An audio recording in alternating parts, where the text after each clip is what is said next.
നിയമസഭാ തെരഞ്ഞെടുപ്പിന്റെ ആവേശത്തിലായി കഴിഞ്ഞിരിക്കുന്നു കേരളം. ഓരോ മുന്നണികളും ഓരോ മണ്ഡലങ്ങളിലെയും സ്ഥാനാർത്ഥികളെ പ്രഖ്യാപിക്കാനുള്ള കൂട്ടലിലും കിഴിക്കലിലുമാണ്. അതേസമയം കേരളത്തിൽ ആദ്യം ഒരു മണ്ഡലത്തിൽ സ്ഥാനാർത്ഥിയെ പ്രഖ്യാപിച്ചത് നേമത്താണ്. അത് മറ്റാരുമല്ല, BJP സ്ഥാനാർത്ഥി, BJPയുടെ സംസ്ഥാന അധ്യക്ഷൻ രാജീവ് ചന്ദ്രശേഖർ.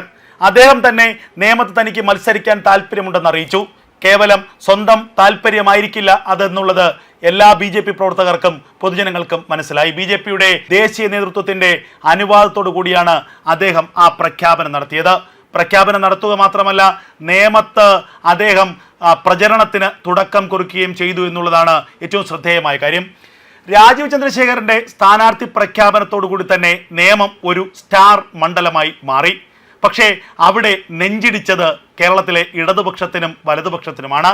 കോൺഗ്രസിന് ഒരു പ്രതീക്ഷയുമില്ലാത്തൊരു മണ്ഡലമാണ് നേമം എന്നുള്ളത് മറ്റൊരു കാര്യം. അതുകൊണ്ട് തന്നെ കോൺഗ്രസിനെ സംബന്ധിച്ച് അത്രത്തോളമൊന്നും ആവലാതിപ്പെടേണ്ട കാര്യം നേമത്തെക്കുറിച്ചില്ല. അതേസമയം CPMന്റെ പ്രസ്റ്റീജ് മണ്ഡലമാണ്. 2016 ആദ്യമായി കേരളത്തിൽ BJP താമര വിരിയിച്ച മണ്ഡലം. രാജഗോപാലിലൂടെ 8600-ലധികം വോട്ടുകൾക്ക് BJP അട്ടിമറി വിജയം നേടിയ മണ്ഡലം.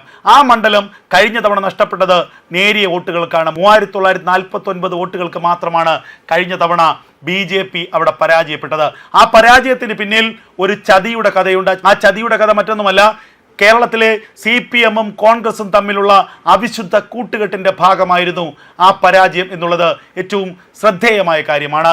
എങ്ങനെയെങ്കിലും BJPയെ പരാജയപ്പെടുത്തുക, അതിനുവേണ്ടി പലതവണയായി ഘടകകക്ഷികൾക്ക് കൊടുത്തിരുന്ന മണ്ഡലം കഴിഞ്ഞ തവണ കോൺഗ്രസ് തിരിച്ചു പിടിച്ചു.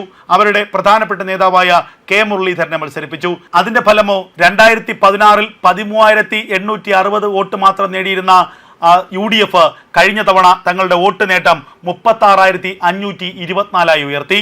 ആ 34,524 വോട്ട് എന്നുള്ളത് 24,000-ഓളം വോട്ട് അല്ലെങ്കിൽ 25,000-ഓളം വോട്ട് UDF വർദ്ധിപ്പിച്ചപ്പോൾ കേവല ഭൂരിപക്ഷത്തിൽ CPM കടന്നുകൂടുകയായിരുന്നു എന്നുള്ളതാണ് യാഥാർത്ഥ്യം.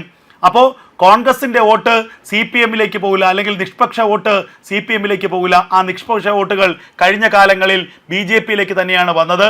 എന്നാൽ ആ നിഷ്പക്ഷ വോട്ടുകളെയും അതുപോലെ തന്നെ കോൺഗ്രസിനോട് ചായ്വുള്ള വോട്ടുകളെയും ന്യൂനപക്ഷ വോട്ടുകളെയും ഒക്കെ തന്നെ പിടിച്ചെടുത്തുകൊണ്ട് CPMന് വിജയിക്കാനുള്ള ഒരു വഴിയൊരുക്കി കൊടുക്കുകയായിരുന്നു കഴിഞ്ഞ തവണ നേമത്ത് കോൺഗ്രസ് ചെയ്തത്. അതുകൊണ്ട് തന്നെ നേമത്ത് ജനങ്ങൾ കരുതിയിരിക്കുകയാണ് ഇത്തവണ തെരഞ്ഞെടുപ്പ് വരാൻ.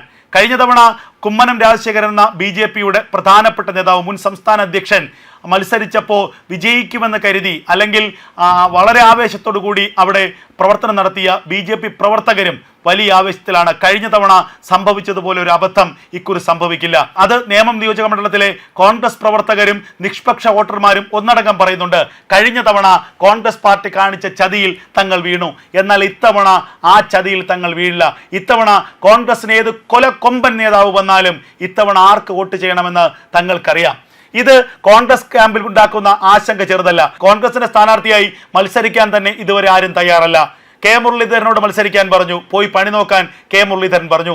VS ശിവകുമാറിനോട് മത്സരിക്കാൻ പറഞ്ഞു, പറ്റില്ല എന്ന് VS ശിവകുമാർ പറഞ്ഞു. ഒടുവിൽ രമേശ് ചെന്നിത്തലയോട് മത്സരിക്കാൻ പറഞ്ഞു, ചെന്നിത്തല പറഞ്ഞു VD സതീശൻ വേണമെങ്കിൽ വന്ന് മത്സരിക്കട്ടെ എന്ന്.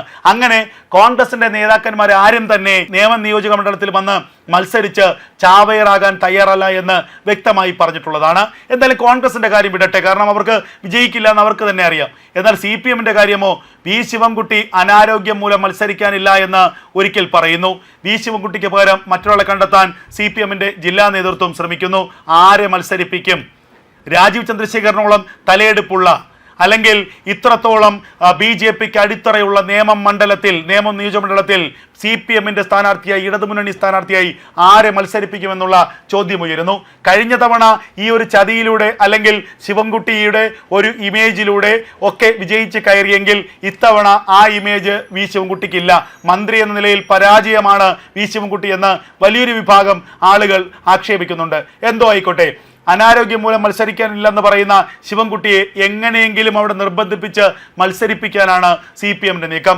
ശിവൻകുട്ടി അല്ലാതെ മറ്റൊരാൾ മത്സരിച്ചാൽ ഒന്ന് പോരാടാൻ പോലും ചിലപ്പോൾ കഴിഞ്ഞെന്ന് വരില്ല എന്നുള്ളതാണ് ഏറ്റവും വലിയ യാഥാർത്ഥ്യം. അതുതന്നെയാണ് മണ്ഡലത്തിലെ CPM നേതാക്കളും പറയുന്നത്. പിന്നീടൊരു പേര് പറഞ്ഞു കേട്ടു, ആര്യ രാജേന്ദ്രൻ. നമ്മുടെ തിരുവനന്തപുരത്തെ കുട്ടി മേയർ. ആര്യ രാജേന്ദ്രനെ നേമത്ത് മത്സരിപ്പിക്കാൻ താല്പര്യമുണ്ട്, അല്ലെങ്കിൽ അങ്ങനെയുള്ള ആലോചനയുണ്ട് എന്നൊക്കെയുള്ള ചില ചർച്ചകൾ ഇടത് ക്യാമ്പുകളിൽ നിന്ന് പറഞ്ഞു കേട്ടു. ആര്യ രാജേന്ദ്രൻ മത്സരിക്കുകയാണെങ്കിൽ വോട്ടെണ്ണൽ ആരംഭിച്ച് ആദ്യത്തെ അരമണിക്കൂറിനുള്ളിൽ തന്നെ അവിടുത്തെ ഫലപ്രഖ്യാപനം ഉണ്ടാകുമെന്ന് നേമത്തെ വോട്ടർമാർ തന്നെ വ്യക്തമായി പറയുകയും ചെയ്തു. കാരണം അത്രത്തോളം നല്ല പെർഫോമൻസ് ആണ് തിരുവനന്തപുരത്തെ മേയർ എന്ന നിലയ്ക്ക് ആര്യ രാജേന്ദ്രൻ ചെയ്തത്. എന്തായാലും ഒരു കാര്യം ഉറപ്പാണ്, നേമം നിയോജക മണ്ഡലത്തിൽ സ്ഥാനാർത്ഥികളെ ഇറക്കാൻ ഇടതുമുന്നണിയും വലതുമുന്നണിയും ഭയപ്പെടുന്നു. നേമം നിയോജക മണ്ഡലത്തിൽ രാജീവ് ചന്ദ്രശേഖർ എന്ന സ്ഥാനാർത്ഥിക്കെതിരെ നിൽക്കാൻ CPM-ന്റെ നേതാക്കന്മാർ പോലും മടിക്കുന്നു എന്നുള്ളതാണ് യാഥാർത്ഥ്യം. തലയെടുപ്പുള്ള ഒരു നേതാവ് നേമം നിയോജക മണ്ഡലത്തിൽ വന്ന് CPM നേതാവ് സ്ഥാനാർത്ഥിയായി LDF സ്ഥാനാർത്ഥിയായി മത്സരിക്കാൻ ഇതുവരെ തയ്യാറായിട്ടില്ല എന്നുള്ളത് ഇടത് ക്യാമ്പിനെ എത്രമാത്രം ഈ വിഷയം അലട്ടുന്നു എന്നതിൻ്റെ ഏറ്റവും വലിയ ഉദാഹരണമാണ്. മറുഭാഗത്ത് UDF-ലാകട്ടെ ഘടകകക്ഷിക്ക് വീണ്ടും ഈ സീറ്റ് വിട്ടുകൊടുക്കാനാണ് ഇപ്പോൾ കോൺഗ്രസ് ലക്ഷ്യമിടുന്നത്. അതിലൂടെ പരാജയത്തിൻ്റെ പാപഭാരം തങ്ങളുടെ തലയിൽ നിന്ന് ഒഴിഞ്ഞു പോകുന്നെങ്കിൽ പോകട്ടെ എന്നുള്ളതാണ് കോൺഗ്രസിൻ്റെ ഒരു നിലപാട്. അങ്ങനെയെങ്കിൽ BJP-യുടെ രാജീവ് ചന്ദ്രശേഖരൻ്റെ ഭൂരിപക്ഷം 10,000 കടക്കുമെന്നുള്ളതിൽ യാതൊരു സംശയവുമില്ല. BJP ഇത്തവണ നിയമസഭാ തെരഞ്ഞെടുപ്പിൽ കേരളത്തിൽ വിജയമുറപ്പിക്കുന്ന ഏറ്റവും പ്രധാനപ്പെട്ട മണ്ഡലങ്ങളൊന്നായി നേമം മാറുന്നത് ഈ സാഹചര്യങ്ങളിലൂടെയാണ്.